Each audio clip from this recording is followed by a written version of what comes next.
Hola, decidí sacar un nuevo video porque, bueno, fue un nuevo torneo y dije, hay algunas mociones que me parecieron bastante buenas del Pre-Nacional de Debate de Perú. De hecho, todo el pool me pareció bastante sólido.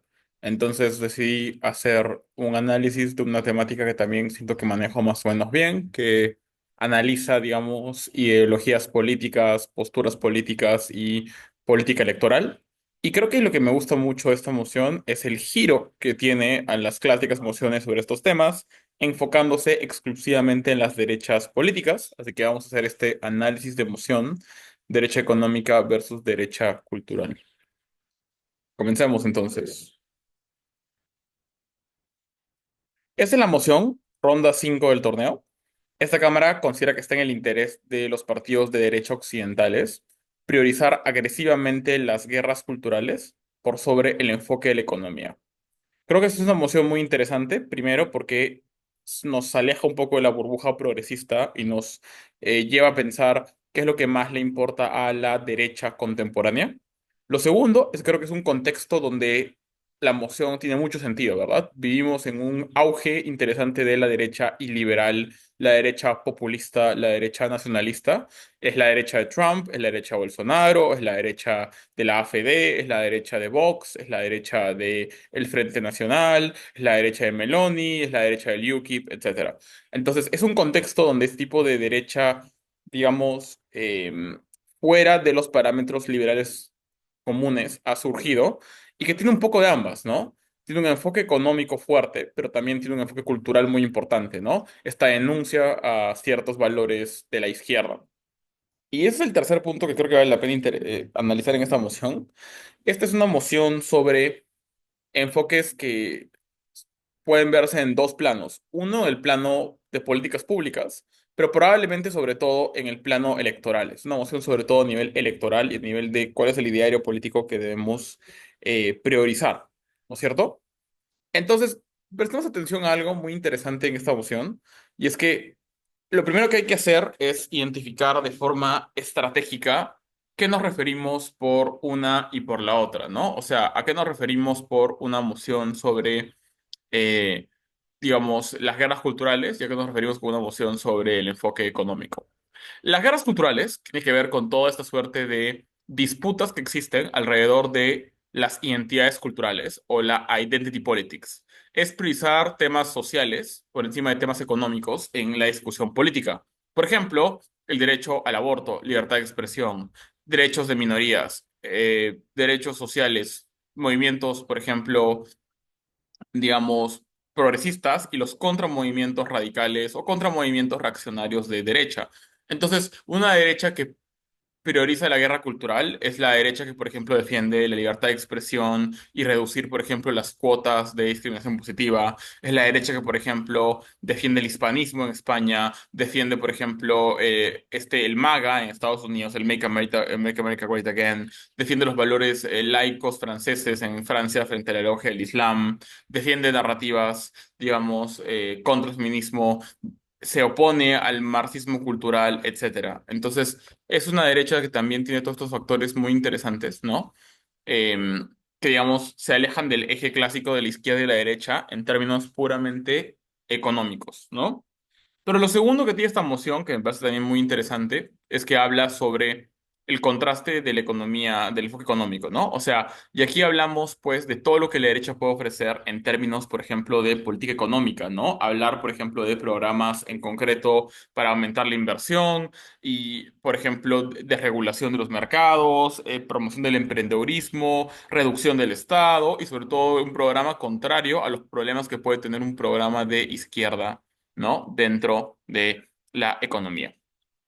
Con esto claro, entonces, voy a hacer un briefing de el caso que sacamos en primera oposición en esta moción. Bueno, hay algunos encuadres importantes que salieron al inicio del primer discurso. Lo primero es que el identity politics, es decir, las guerras culturales, han sido ya la norma en los últimos años. Este encuadre para oposición es muy importante porque te permite explicar que muchos de los beneficios de haber tenido una guerra cultural han sido ya agotados. Y creo que lo mejor para reflejar esto es la elección en Estados Unidos, ¿no? En la elección en Estados Unidos hubo un giro de muchas personas que consideraban que el punto central en la elección era el empleo, el healthcare, la inflación, y sobre todo, incluso en el centro izquierdo, centro derecha del Partido Demócrata, se concebía que haber priorizado el identity politics era una mala idea, que los votantes estaban cansados de hablar de la identidad y preferían hablar de temas económicos. También es un contexto donde el neoliberalismo clásico está puesto en duda, ¿verdad? Es decir, luego del COVID, las crisis económicas, la crisis por la guerra, etcétera, la idea clásica del neoliberalismo, pero también de la globalización, digamos, capitalista, del libre comercio, han sido fuertemente puestos en duda. Y por eso también es un contexto donde hay un giro nacionalista y populista de las derechas. Es decir, cada vez más, como decía al inicio, hay un aumento de esta derecha populista y nacionalista que también tiene fuertes principios económicos, ¿verdad?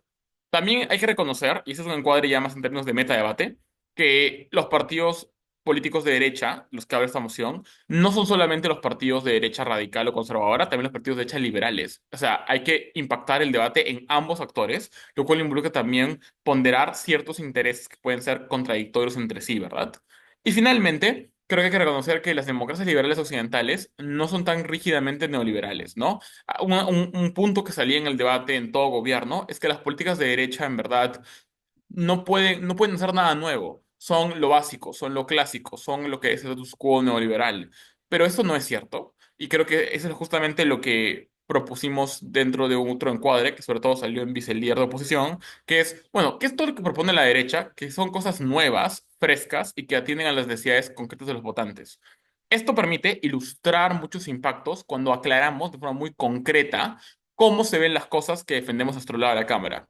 Por ejemplo, reducir impuestos, como proponen, por ejemplo, actores de derecha, puede ser Feijóo, por ejemplo, en el Partido Popular en España, reducir el Estado y en parte, como decía, como hizo Milei, impulsar subsidios a los emprendedores, como propone Bolsonaro, la derecha, digamos, bolsonarista o ultraderecha brasileña, facilitar el acceso a cripto, como hizo Bukele, implementar un control migratorio fuerte, como pide Le Pen en Francia, alterar el sistema de vivienda y las regulaciones estatales, como promueve Poilievre en Canadá, reducir la inflación, como históricamente siempre tuvo Reagan, que también quería reducir el Estado, aumentar los aranceles, como dice Trump, proteger al Big Tech, o sea, hay muchos matices y muchas cosas que la derecha puede proponer que no son simplemente, no sé, menos Estado. O sea, hay muchas cosas dentro de esa presunción de la derecha política que están explotadas dentro del debate.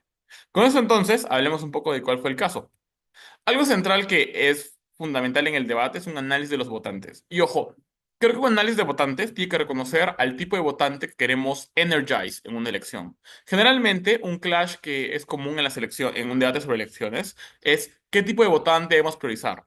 Debemos priorizar al tipo de votante moderado o indeciso o votante, digamos, como swing, que puede cambiar de elección, de partido según cada elección, o debemos priorizar más bien ejercitar, energizar a nuestra base votante para asegurarnos que vote en masivas cantidades en una elección. Este es un clash muy común en muchos debates que creo que vale la pena también tomar en cuenta, ¿no? Creo que igual en nuestro argumento lo que quería explicar era que la mayoría de votantes, sobre todo los votantes indecisos, la economía es el factor fundamental para elegir una posición política, ¿no? La economía funciona como la precondición a las libertades. Solo cuando tienes una economía estable a nivel individual o familiar, puedes ejercer tu libertad en el plano social.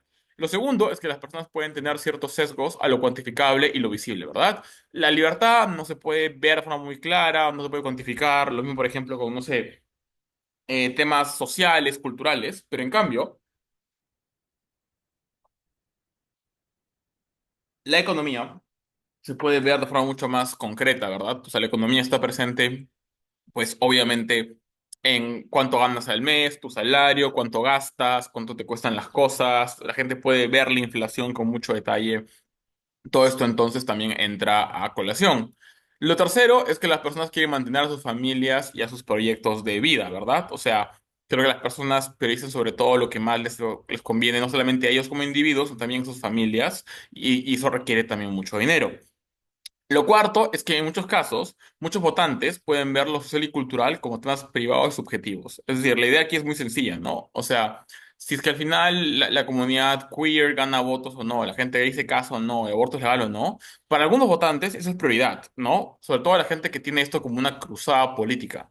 Pero para una gran cantidad de votantes, sobre todo los promedio, probablemente estos temas son más privados. No me van a afectar a mí como votante. Pero en cambio, el surgimiento de una política económica X o Y sí va a ser un factor fundamental para que yo vaya a votar o no en una elección. Entonces, probablemente es un punto que siempre va a estar de forma muy concreta dentro de las elecciones, ¿no? Y finalmente, creo que la explicación de que estos son los votantes cruciales para ganar con mayorías. Ojo, el debate no solamente es dónde ganamos una elección, es donde ganamos la elección con más mayoría, ¿verdad? Con una mayoría incluso absoluta, si es un partido o con una coalición de derecha fuerte, en otros casos, ¿verdad? Entonces aquí es un tema de poder amplificar también los impactos, tanto de la certeza de ganar una elección, como la amplitud y la intensidad con la que ganamos una elección, ¿no? O sea, la cantidad de votos que conseguimos, la cantidad de asientos que conseguimos. Un argumento aquí, además está el primer argumento que puede ser por qué estructuralmente los votantes prefieren la economía, es cuál es el beneficio más allá de las elecciones, ¿no? Y es un poco lo que siempre recomiendo en los debates en general de cámaras altas, no tener solamente una estrategia para ganar la ronda, esta estrategia es ganar el clash electoral, pero este es un argumento que funciona independientemente del clash electoral, ¿no? Imagínense que en el debate al final el clash electoral se vuelve un wash, se vuelve un clash poco claro. Tengo igual material en otro clash, en cuanto a, no sé, la estabilidad política de la derecha, que claramente igual puede ganar la ronda. Entonces, en este punto de unidad política de las derechas, hay bastantes ideas interesantes.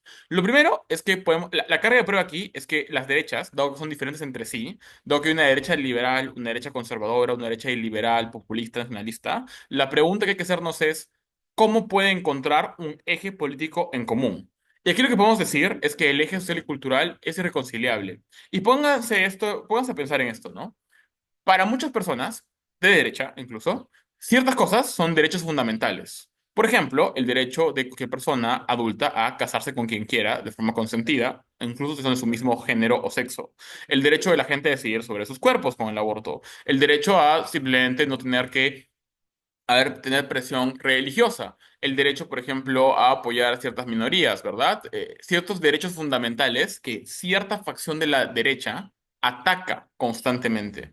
Entonces aquí hay un punto de debate muy, muy importante, porque la derecha conservadora va a ver estas cosas como inadmisibles a nivel moral, la derecha liberal las va a ver como necesarias a nivel moral. Esto quiere decir que hay una pugna importante en términos ideológicos, que son muy fuertes, porque implica atacar algo central en la identidad de las personas. Por lo tanto, cuando tú priorizas una campaña de guerra cultural, conflictúas a ambas derechas porque ambas derechas pueden estar literalmente enfrentadas, ¿no? Esto seco, por ejemplo, la derecha macronista tildando a la derecha, digamos, de Le Pen en Francia como una derecha radical en contra de los valores de la República, o se ve, por ejemplo, como el CDU, ¿no? La derecha cristiana en Alemania oponiéndose a la existencia y generando un cordón sanitario contra Alternativa para Alemania, la ultraderecha. Entonces esto genera una pérdida de apoyo de varios grupos, también hay mucha crisis, sobre todo porque cuando generas un discurso tan radical y que puede llegar a ser tan controversial en términos sociales y culturales, como acusarte de racista, misógino, fascista, etcétera, es mucho más probable que pierdas apoyo de donantes clave y eso genere mucha más crisis dentro de la derecha. En comparación, entonces, aquí hay que explicar por qué la economía es un foco de unidad más grande dentro de la derecha. Ojo, esta carga de prueba es algo difícil de probar en el debate. ¿Por qué? Porque es cierto que hoy día también las derechas tienen grandes divergencias en puntos económicos, porque la política de Trump de imponer aranceles, las políticas, por ejemplo, proteccionistas, o de que requieren cierta intervención estatal, que, por ejemplo, defienden varios en la derecha populista, nacionalista, pueden ser muy contrarias a la derecha liberal clásica, que prefiere el libre mercado y, en general, la desregulación y la no presencia del Estado. Entonces, la pregunta fundamental es, ¿por qué incluso con estas diferencias puede haber un punto de convergencia? Y aquí algo que es muy importante y que creo que parte de un análisis que viene de la izquierda, pero que me parece valioso para entender a la derecha contemporánea, y es que en general, am, incluso cuando retóricamente ambas derechas parezcan estar muy enfrentadas entre sí en el punto económico, la realidad es que no lo están tanto. Y no lo están tanto por el simple motivo de que en muchos contextos, de hecho, ambas adoptan una suerte de neoliberalismo bastante claro, pero con matices, ¿no? Es decir, por ejemplo, la ultraderecha ha virado en los últimos años a políticas que empoderen sobre todo a la clase trabajadora, ¿verdad? Perdón, a la clase media y en parte la clase trabajadora, pero sobre todo la clase media, para así conseguir también conciliarse con los votantes, digamos, neoliberales clásicos y con los gremios neoliberales de las grandes empresas neoliberales. Entonces, hay una vinculación, por ejemplo, con políticas que, ¿cuál es de Trump? Porque Trump, por un lado, puede promover grandes aranceles, pero también promueve grandes excepciones de impuestos para los más ricos, promueve desregulación de industrias, promueve en muchos casos una política que empodera a ciertos lobbies, ¿no? Como el lobby de las criptomonedas. Entonces, no es cierto que hay una divergencia tan grande en términos económicos, porque ambos sostienen un tipo de neoliberalismo, pero con matices. Y la derecha liberal sabe que en este auge justamente de la derecha, digamos, nacionalista, ya no puedes mantener el tipo de discurso clásico que antes tenías. Por eso es que más bien mantienes este sistema nuevo. Bueno, aquí yo dividí mi discurso de vicelíder de oposición primero en refutaciones y luego en 7 palabras clave. Primero sobre las refutaciones. Pero primero sobre las 7 palabras clave. La primera palabra clave aquí fue miedo. ¿Qué podemos hacer? Podemos apelar al miedo de la izquierda destructora, es decir, la izquierda que, por ejemplo, genera daños económicos muy fuertes a partir justamente de reformas que pueden generar inflación, que pueden generar, por ejemplo, endeudamiento estatal, que pueden generar un control del Estado, lo cual es malo. Tenemos dos formas de probar que esto es cierto. Lo primero es que hay un sesgo de la gente a favor del status quo. La gente no tiene miedo a lo que no conoce, por lo tanto no tiene miedo a las grandes reformas económicas de la izquierda. Pero en segundo lugar, creo que la gente también tiene la evidencia empírica de los fracasos de varios experimentos de izquierda, como por ejemplo, en general, la mayoría de estados socialistas, soviéticos, comunistas, ¿no? El segundo mecanismo es el mecanismo de élite. Y esto es importante porque el primer mecanismo puede apelar a un tipo de votante que probablemente ya de por sí tiene dudas sobre la izquierda.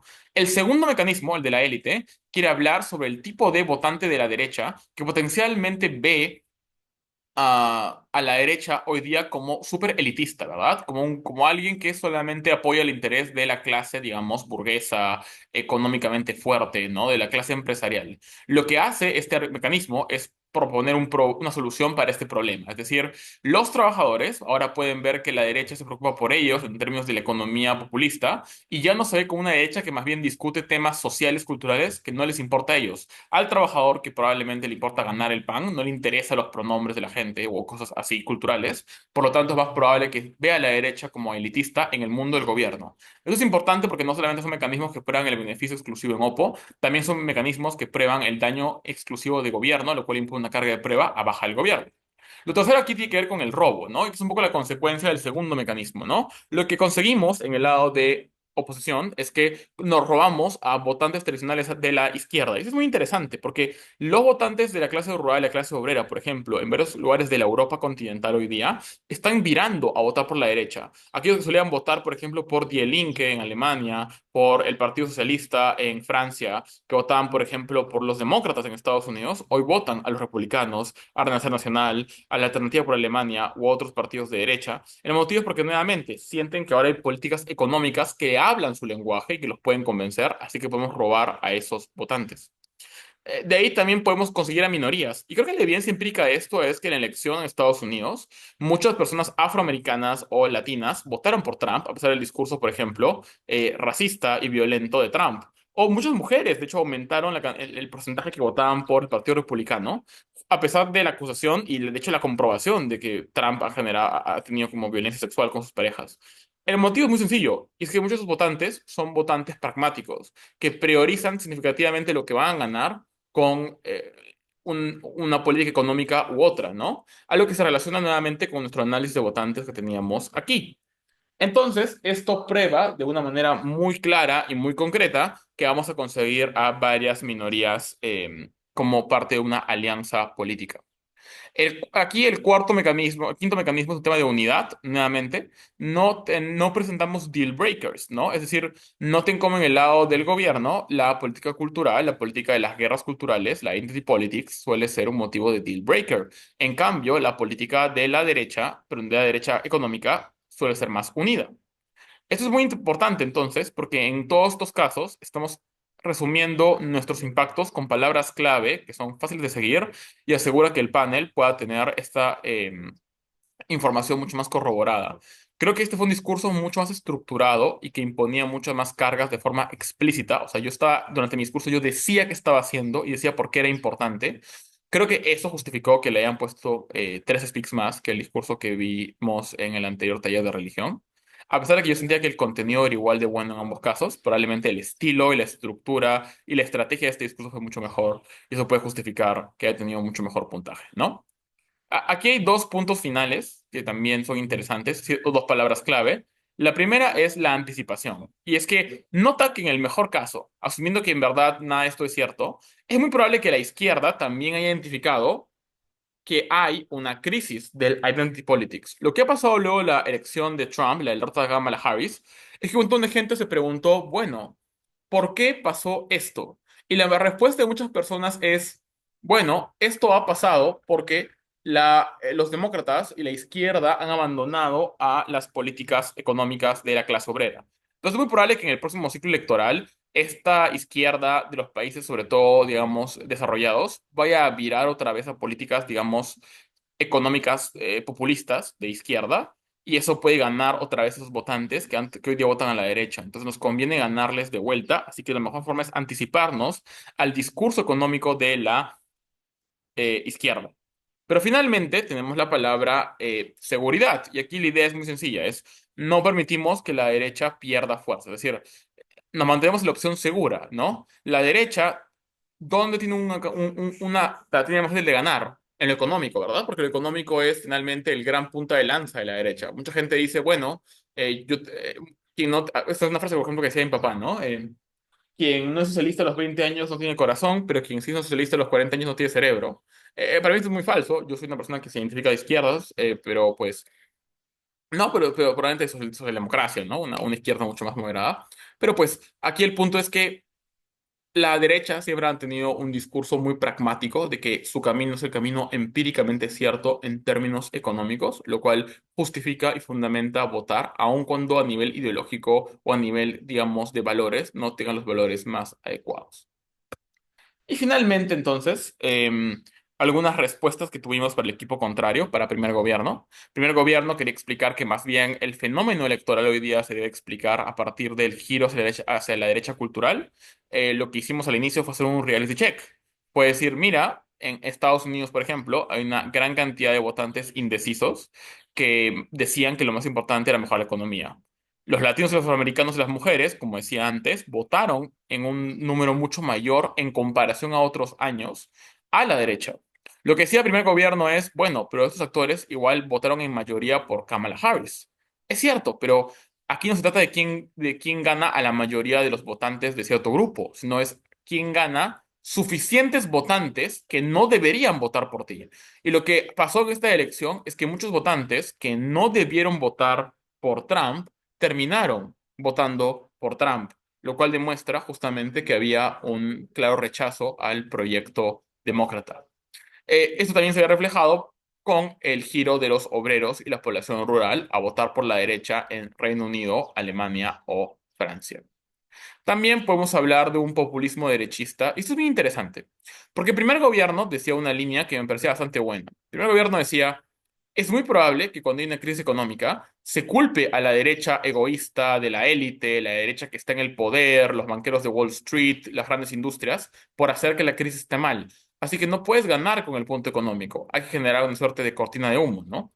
Pero esto apela a la derecha muy tradicional noventera de Clinton, pero no hace engage con el framing que hablamos nosotros sobre la derecha nacionalista hoy día, que de hecho gana mucho rédito a partir de las crisis de la derecha neoliberal, ¿no? ¿Quiénes son los chivos expiatorios? ¿Quiénes son los malvados que han causado las crisis? Primero, las élites progres medioambientales, ¿no? George Soros, la Agenda 2030, la ONU.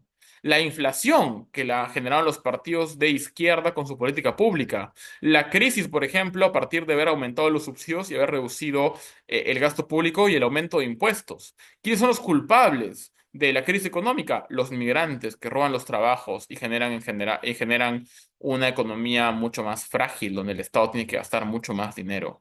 Entonces, la realidad es que la derecha populista ha sabido muy bien culpar de las crisis a actores que no sean de derecha, a pesar de que las crisis de muchos casos lo han generado gobiernos de derecha también. Y finalmente, creo que hay un caso interesante de gobierno que decía lo siguiente. Hay que ganar a toda esa masa creciente de votantes que están siendo más conservadores. Por ejemplo, hoy día sabemos que la generación Z está teniendo una divergencia política muy interesante. Las mujeres son cada vez más progresistas liberales y los hombres son cada vez más conservadores reaccionarios. Una importante cantidad de hombres de la generación Z hoy día no apoyan el feminismo y más bien hay un auge, por ejemplo, de movimientos contraculturales de derecha fuerte, como incluso hasta en YouTubers, ¿no? Piensen en Joe Rogan, por ejemplo, ¿no? En Andrew Tate y en figuras así, ¿no? En Milo Yiannopoulos, qué sé yo. Pero además, también hay un auge de la derecha religiosa en muchos lugares, ¿no? Ha cobrado fuerza, por ejemplo, en Brasil, en Perú, piensen en Con mis hijos no te metas, piensen en todos estos factores, ¿no? Entonces, era un caso interesante de gobierno que decía, oye, en verdad la derecha hoy día ha cobrado un papel muy fuerte en temas culturales e identitarios y hay que cater a esos votantes. Pero lo que hicimos nosotros fue tratar de voltear ese argumento y mostrar cómo eso funcionaba en su contra. Y aquí hay que nuevamente apelar solamente al sentido común, ¿no? Es decir, si hay votantes tan radicalizados a la derecha, que tienen un compromiso cultural tan grande con estos valores, que para ellos es su identidad fundamental, es lo inalienable que tienen, entonces, ¿por qué dejarían de votar por la derecha, aun si la derecha prioriza lo económico? Es decir, ese votante que claramente no quiere que la izquierda gane para que no genere todas las reformas culturales que defiende la izquierda, probablemente en ambos lados de la casa va a querer ir a votar, ¿verdad? Por la derecha, porque cree que tanto el centro como la izquierda son excesivamente progres. La mejor respuesta a este argumento es que muchas personas simplemente no votan. Se sienten desilusionados con la derecha, jamás van a votar ni por el centro ni por la izquierda, así que nunca votan. Pero la contrarrespuesta es que esto es poco probable, porque tienen demasiado miedo, porque el miedo que ellos tienen a que la izquierda gane es suficientemente grande como para que un costo-oportunidad digan, bueno, votemos por la derecha, aun cuando no me encanta la derecha, porque sigue siendo mejor que la alternativa. Entonces, por una lógica de mal menor, mucha gente a nivel cultural va a votar por la derecha. ¿Este análisis se puede utilizar para voltear nuestro caso a favor de lo económico? Yo creo que sí, pero creo que requiere romper varias líneas, a mi juicio, sofisticadas que tiene este argumento, ¿no? Entonces, solamente para hacer un repaso general de lo que hemos visto en este video, ¿no? Hemos visto entonces que a partir de un encuadre sobre cómo hoy día surge un tipo de derecha que cuestiona la identity politics y que más bien cuestiona parte del neoliberalismo y además votantes que priorizan la economía por sobre otros factores y la necesidad de unidad, es que se justifica la medida que defendemos a partir del miedo, romper con la idea de élite, robar votos, ganar minorías, generar unidad, anticiparnos y tener una opción que sea comparativamente más segura para los votantes de derecha.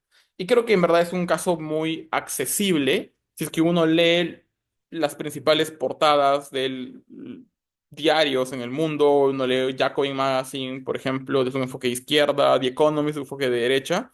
Hay mucha información muy fácil de acceder que nos va a revelar exactamente lo que hemos puesto en este taller y que fue finalmente el caso que presentamos en esta moción. Muchas gracias. Voy a probablemente subir algún otro video sobre algunas de las mociones del Nacional Debate de Perú y así voy a tratar de subir videos de casos durante el verano por un tiempo para aprovechar los torneos a los que estoy yendo y los casos que puedo llegar a preparar por si alguien está interesado. Eso sería todo. Muchas gracias por estar viendo estos videos y bueno, sigan disfrutando de debate.